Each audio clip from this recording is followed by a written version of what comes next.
चलीथिला दंड यात्रा हेले पूजारे हठात आविर्भाव हेले महाप्रभु श्री जगन्नाथ। एभली चमत्कार आखिरे न देखिले विश्वास हेबनी। क्षणिक मध्यरे एक खबर समग्र अंचल रे व्यापी जाइतिला, जहा परे महाप्रभुଙ୍କ दर्शन पाई लागितिला भक्तଙ୍କ गहळे। हां आज्ञा, रेढ़ाकुल सहरर कैथ साहि रे देखिबाकु मिलिछि एभली आलौकिक घटना। दंड यात्रा पूजा चलिथिबा बेले बीणाकारंक बीणा बाड़ी रे लागिथिबा मयूर पुच्छरे जगतर नाथ जगन्नाथଙ୍କ चित्र थिबा लोके देखिबाकु पाइथिले, जहा परे मयूर पुच्छरे श्री जगन्नाथଙ୍କୁ दर्शन करबाकू शह शह श्रद्धालुଙ୍କ सुओ छुटिथिला।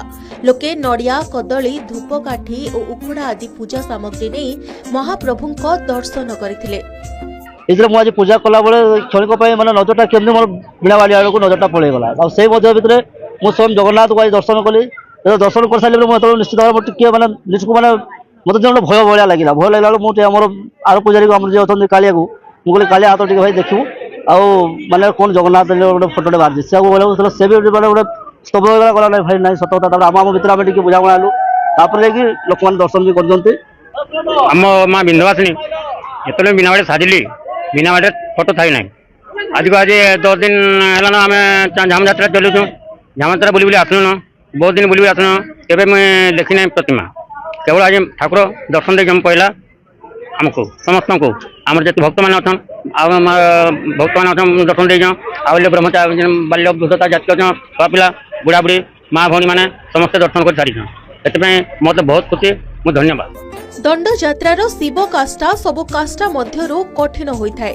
मानसिकधारी 13 भक्ता मानंकु 13 दिन बहुत कष्टरे बाहरे भ्रमण करबा सहित दिन रे धूली दंड एवं राति रे दंड नाच करबाकु पड़िथाय। टाण खरारे दिन तमाम निर्जला उपवास सह अपराह्न धूली दंड और बासुकी दर्शन सरिले जाई नड़ारे दांत घसी थांती। एहा परे बालुका पूजा सरिले खई और गुड़ पणा सेवन करिथांती मानसिकधारी।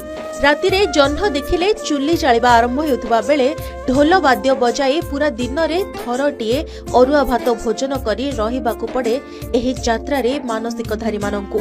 झामु यात्रा मानसिकधारी मानंकु एभली भाबरे पणा संक्रांति पर्यंत रहिबाकु पड़िथाय। एही अवसर रे बीणा बाड़ीर मयूर पुच्छरे महाप्रभु श्री जगन्नाथଙ୍କ आविर्भाव देखि भक्त माने धन्य होई जाइछन्ति। प्रभु एभले आलौकिक दर्शन देउथबारु समस्त मानसिकधारीଙ୍କ मानसिक पूरण होइतिबा सह जीवन धन्य होई जाइछि बोली प्रकाश करिछन्ति पूजारी। आमे 19-20 तारिख रु बाहरलु न आज गोटे माने जो घटना माने अदृश्य घटना गोटे घटी जाइए जहाँकि शिव को महादेव को पूजा करा जाए और देवी को पूजा करा जाए जहाँकि आज जगन्नाथ को भी देखा लगी पाई जहाँ जो संभव करना हो कि विश्वास बिलीव भी करना हो सेटा आज जगन्नाथ हमको समस्त को देखा दे जान सेटा जतबे खरा समय पूजा कला पानी दंड रे सेटा जगन्नाथ को पुजारी देखला फर्स्ट टाइम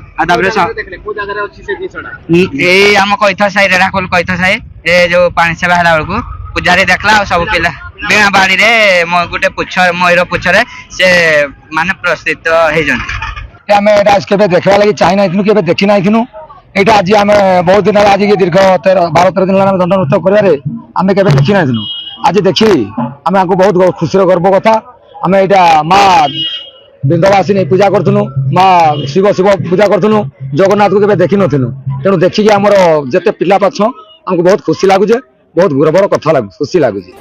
जगतर नाथ जगन्नाथ कहीं केते दूररू लोके धाई आसंती तांकर सही मदन मोहन चक्का नयन को देखिबा पाई।